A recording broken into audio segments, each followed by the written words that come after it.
안녕하세요. 상쾌한 기술사 세실 인사드립니다. 이번 시간엔 원인과 대책에 대하여 설명하시오 라는 문제가 나왔을 때 답안 작성을 어떻게 해야 하는지에 대하여 알아보려고 합니다. 무슨 문제점의 원인은 무엇이며 대책에 대하여 설명하시오. 이런 문제는 정말 많이 나오는 패턴 중에 하나죠. 따라서 조금만 더 확고하게 준비한다면 분명 플러스 알파 점수를 받으실 수 있을 거라 생각합니다. 큰 도움이 되실 거니 영상 끝까지 시청해주세요. 자, 그럼 시작하겠습니다. 기술사가 될 여러분들을 응원합니다. 네, 너무 많이 나와서 피해갈 수 없는 패턴이죠. 보통 문제점은 한 가지가 될 수도 있지만 두 가지가 될 수도 있고 여러 가지가 될 수도 있습니다. 원인이 한 개이든 두 개이든 여러 개이든 간에 보통 답안 작성 시에는 원인에 대해서 포괄적으로 묶어서 작성하고 대책에 대해서도 포괄적으로 묶어서 작성하시는 경우가 대부분입니다. 이렇게 말이죠. 네, 문제에 대해서 원인에 대해서 포괄적으로 묶어서 작성했고 대책에 대해서도 포괄적으로 묶어서 작성했습니다. 지금 여기서는 문제의 세부 내용을 본다거나 문제의 세세한 내용을 보지는 않겠습니다. 큰 틀에서의 프레임 위주로 살펴볼게요. 네, 여기도 마찬가지로 온도균열의 발생 원인에 대해서 크게 묶어서 설명을 했고 대책에 대해서 크게 묶어서 설명을 했습니다. 네, 여기서도 마찬가지죠. 도장 공사 시 결함의 종류별 원인에 대해서 포괄적으로 묶었고 그 다음 결함 방지 대책에 대해서 또 포괄적으로 묶어서 설명을 했습니다. 이렇게 설명하는 것이 아주 일반적인 패턴인 거죠. 그런데 말입니다. 이런 포괄적인 답변보다는 각각의 현상에 대해서 짧게라도 원인과 대책을 별개로 나누어 작성하는 게 채점관에게 조금 더 고득점을 어필할 수 있을 거라 생각합니다. 그렇다고 해서 포괄적으로 작성하시는 것이 절대 틀렸다거나 나쁘다는 건 아닙니다. 포괄적으로만 작성할 수 있는 문제가 훨씬 더 많으니까요. 대부분의 문제가 포괄적으로 작성해야 하는 반면 소분류로 나누어서 작성이 가능한 문제가 일부 있는데 그런 문제에 하나여 말씀드리는 것이에요. 소그룹으로 나누어 작성하는 게 조금 더 전문성 있어 보이고 더 많이 아는 것처럼 보이며 페이지를 채우기에도 유리하기 때문에 드리는 말씀입니다. 예를 들어 볼게요. 네, 이런 문제가 나왔습니다. 균열의 종류와 원인, 대책에 대하여 설명하시오 했을 때 통상의 경우는 균열의 종류에 대해서 하나를 쓸 테고 균열의 원인에 대해서 한 대제목을 쓸 테고 대책에 대해서 한 대제목을 쓸 겁니다. 근데 저 같은 경우는 얘를 조금 나누었어요. 원인에 대해서 종류별로 쫙 나누었고요. 각 종류에 대해서 원인 대책, 원인 대책, 원인 대책, 원인 대책, 원인 대책 이런 식으로 소분류로 다 나누어 가지고 원인 대책을 작성을 했었습니다.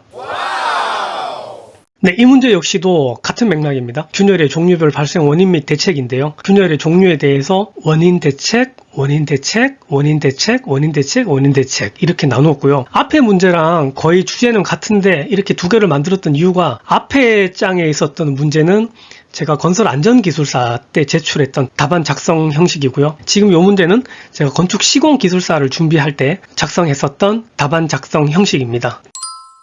네, 마찬가지로 열화 현상에 대해서 원인과 대책을 작성을 했는데요. 이 열화 현상의 각 종류에 대해서 다 나누어 가지고 원인 대책, 원인 대책, 원인 대책, 원인 대책, 원인 대책, 원인 대책으로 나누어 작성을 했었습니다. 네, 이 문제 같은 경우는 A공법, B공법의 특징 및 시공시 유의사항 및 대책에 대해 설명하시오 라고 되어 있는데 이거 같은 경우도 보통 일반적인 답안지 같은 경우는 각 공법에 대해서 특징 정도 써주고 유의사항, 대책 같은 것을 묶어서 보통 설명하는 경우가 많은데요. 저 같은 경우는 그 공법에 대해서 완전 별개로 나누어 가지고 상세도 적고 특징 적고 유의사항, 대책 그 다음에 B공법에 대해서도 상세도 적고 특징 적고 유의사항과 대책 이렇게 완전히 별개로 나누어서 작성을 하는 경우입니다. 그리고 마지막에는 간단하게 비교표도 좀 넣었고요. 이 문제 같은 경우는 콘크리트 파일에 파손 원인과 대책 그 다음에 유의사항에 대해 설명하시는데 이것도 마찬가지로 일반적인 경우면은 파손의 종류 쓰고 그 다음에 원인에 대해서 크게 쓰고 대책에 대해서 크게 쓸 텐데 저 같은 경우는 이것을 파손의 유형에 따라서 각각으로 원인 대책, 원인 대책, 원인 대책, 원인 대책을 작성을 한 답안입니다.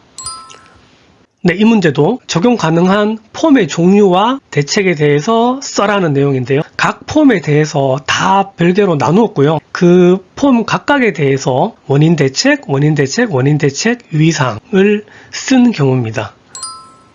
네, 이 문제 역시 종류에 대해서 쓰고 유의사항에 대하여 설명하시오가 문제인데 각 종류에 대해서 별개로 다 나누었고요. 그 나눈 각각의 소그룹에 대해서 유의사항을 별도로 하나 다 작성을 해준 경우입니다.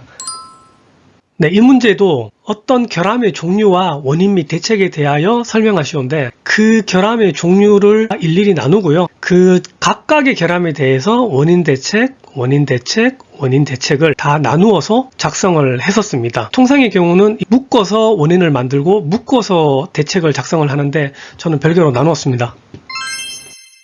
네, 이런 패턴의 답안은 결함뿐 아니라 장비 그리고 공법 등에 대해서도 작성이 가능합니다.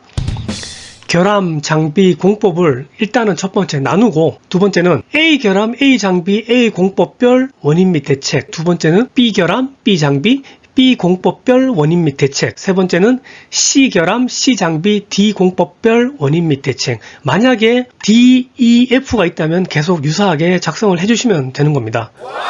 결론은 이렇게 해서 계속해서 나누어서 작성을 할 수 있다는 거죠. 혹자께서는 이렇게 답안을 쓰려면 야, 이거 정말 많이 알아야만 가능한 거 아닌가? 라고 말씀하실 수 있을 겁니다. 네, 물론 맞습니다. 많이 알면 당연히 더 많이 쓸 수 있겠죠. 그렇지만 현실적으로 우리는 더 많이 공부할 수 있지 못하고 있고 그럴 만한 시간도 충분하지 않습니다. 더 많이 할 수 없는 여건이 더 많은 거죠. 하지만 더 많이 알지 못하더라도 이렇게 나눈다는 것 자체가 중요하다는 것을 알 필요가 있습니다. 나누기만이라도 하시면 답안지가 더 풍성해 보이기 때문이죠. 내용이 정말 생각이 잘 안 나신다면 위아래에 작성한 기존 작성분 중에 한두 개 정도를 차용해서 쓰셔도 된다고 봅니다. 만약 내가 정말 전혀 모르겠다고 하면은 위 또는 아래에 있는 원인 대책이랑 똑같이 쓰시되 줄이라도 바꿔서 쓰시면 되는 겁니다. 뭔 개소리야! 이렇게 말씀드리는 이유는 사기를 쳐라고 말씀드리는 게 아닙니다. 통상 어떤 문제점에 대해서 원인 및 대책이라는 게 얼추 다 비슷비슷하게 적용되기 때문에 그런 겁니다. 원인 대책이 A 종류, B 종류에 따라서 그렇게 막 거창하고 크게 차이 나지가 않기 때문에 이렇게도 얼마든지 쓸 수 있다는 것을 말씀드리는 겁니다. 여기서 중요한 건 나눴다 입니다. 채점 가는 게 나는 이렇게 다양한 방향으로 구분하여 생각했고 각각의 원인에 대해서 별개로 분석도 했으며 그에 따라 별개로 대책도 세웠습니다 라고 어필한다는 게 중요한 겁니다. 거의 대부분의 분들이 대동소이하게 제출할 답안지 속에서 이런 조금이라도 약간 특별해 보이는 작성법이 조금이라도 더 경쟁력이 있을 거라고 생각합니다. 처음에는 좀 어색하고 힘드실 수 있겠지만 몇 번 연습하고 또 숙달을 하신다면 시험장에서는 자연스럽게 적용 가능하다고 믿고요. 왜냐하면 저도 그랬으니까요. 채점관을 내 편으로 만드는데 분명 유리하게 작용할 것이라고 믿습니다. 안녕히 계세요, 여러분!